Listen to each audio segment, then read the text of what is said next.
Hello বন্ধুরা, তোমাদের সামনে নিয়ে চলে এলাম আলু দিয়ে মটন কারির একটা রেসিপি নিয়ে। ছুটির দিনে এরকম একটা মটন কারির রেসিপি থাকলে খাওয়াটা পুরো জমে যাবে। তো প্রথমেই মাংসটাকে ভালো করে ধুয়ে নেব।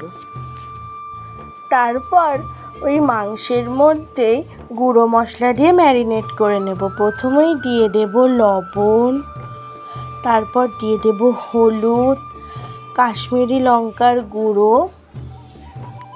ধনে গুঁড়ো, জিরে গুঁড়ো আর পরিমাণ মতো অল্প একটু সর্ষের তেল দিয়ে মাংসটা ম্যারিনেট করে নেব। আমি মাংসটা ম্যারিনেট করে 1 ঘন্টার জন্য রেখেছিলাম। তোমাদের হাতে যদি কম সময় থাকে তোমরা আধ ঘন্টার জন্যও রাখতে পারো। এবার ফিরে আসছি 1 ঘন্টা পর।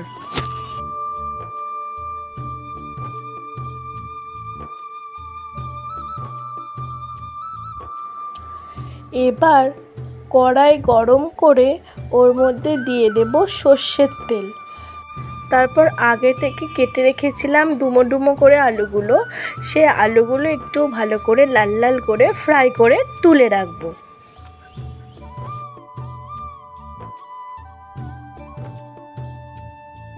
এবার কড়াইয়েই শুকনো লঙ্কা, তেজপাতা, দারচিনি, লবঙ্গ, এলাচ আর একটু জিরে ফোড়ন দিয়ে ভালো করে ফ্রাই করে নেব।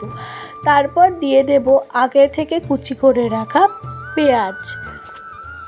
পেঁয়াজটা লাল লাল করে একটু ভেজে নেওয়ার পর ওর মধ্যে দিয়ে দেব একটু চিনি, যাতে কালারটা খুব সুন্দর হয়।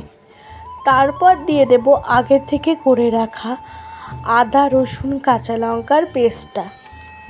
ওই মশলার মধ্যেই দিয়ে দেব অল্প পরিমাণ কিছু গুঁড়ো মশলা। যেহেতু আগে আমরা ম্যারিনেট করে রেখেছি সেজন্য পরে মশলাগুলো একটু কম দেব। প্রথমে দিয়ে দেব জিরে গুঁড়ো, ধনে গুঁড়ো, কাশ্মীরি লঙ্কার গুঁড়ো, স্বাদমতো লবণ আর হলুদ।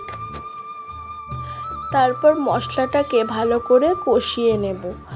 যতক্ষণ না মশলার রঙটা চেঞ্জ হচ্ছে ততক্ষণ মশলাটা কষাতেই থাকবো। তো দেখো আমাদের মশলার রঙটা কষাতে কষাতে পুরো লাল হয়ে গেছে, তেলও ছেড়ে দিয়েছে। এবার ওর মধ্যে দিয়ে দেব আগে থেকে ম্যারিনেট করে রাখা মাংসটা। এবার মাংসটাও ভালো করে মশলার সাথে কষিয়ে নেব, যাতে কোনো কাঁচা গন্ধ না থাকে, তাই কষাতেই থাকবো। মাংসটা দেখো পুরো কষানো হয়ে গেছে, তেলও ছেড়ে দিয়েছে। তো এইবার ওর মধ্যে দিয়ে দেব আগে থেকে ভেজে রাখা আলুগুলো মশলার সাথে ভালো করে কষিয়ে নেব, যাতে আলুর টেস্টটাও হয় অন্য রকম।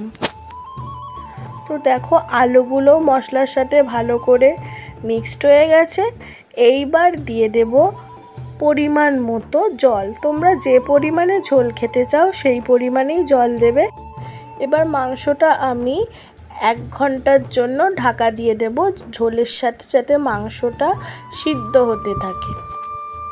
আর মাঝে মাঝে ঢাকা খুলে একটু করে নেড়ে দিয়েছি। তো দেখো আমাদের মাংস প্রায় কমপ্লিট।